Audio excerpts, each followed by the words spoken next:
Through the force of great passion and knowledge, Freddie Roach has become one of boxing's top trainers. Yeah, after your combinations, you can't stand in front of this guy. As he works the mitts with slugging superstar Manny Pacquiao, you wouldn't suspect Freddie Roach suffers from a debilitating disease. Right here. Freddie's lifelong link to boxing was predestined.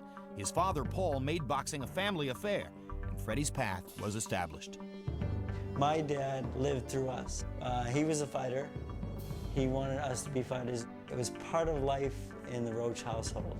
My first fight was when I was 6 years old, my first tournament when I was 8 years old. I love my dad, and he died a few years ago, but he was a very physical person, and he had a mean side to him. If you didn't choose to be a fighter, you caught more beatings than the guys that chose fighting did. He used to tell me that he'd knock me out if we ever fought each other. I believed him, and I was scared of him. As a junior featherweight in the 1980s, Freddie channeled that fear, styling himself a crowd-pleasing free swinger with a zest for combat. I was aggressive. My style as a fighter was take one and give two. You know, I was a white kid who fought hard, bled sometimes, and people like that. And I was number 8 in the world, and I thought I was going to be world champion. Trained by the legendary Eddie Futch, Roach battled Bobby Chacon, Hector Camacho, and Greg Haugen, but never won a title. A broken hand and a series of losses derailed Roach's career, and suddenly, at age 26, Freddie was finished as a fighter. When I retired, I was broke. I kind of was a little bit bitter because I put my whole life into something and I didn't quite reach my goal, which was to be world champion. I got a job as a telemarketer, selling pens and key tags over the phone, and my phone name was Joe Davis.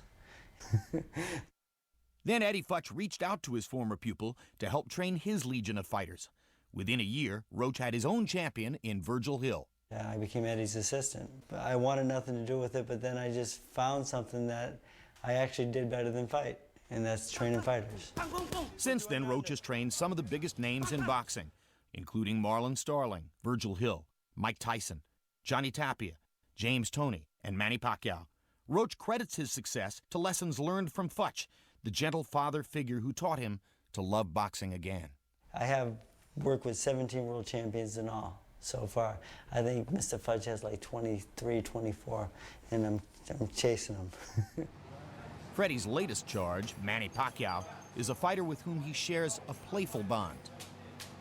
He's looking for my my future, you know, good future, not bad. This kid is so fun to work with. Everything he does is 100%, and that's the way fighters are supposed to be. I trust him, and he's like my father. He's like my kid to me. He's like my son. I mean, I love this kid. The ring wars ended nearly 2 decades ago for Freddie Roach, but there is a lonely battle he fights every day of his life. In 1990, I was diagnosed with having Parkinson's. One of my neurologists says it's trauma-related from boxing. But, you know, they can't really prove that, but they can assume it. I'll shake sometimes. It's more embarrassing than anything.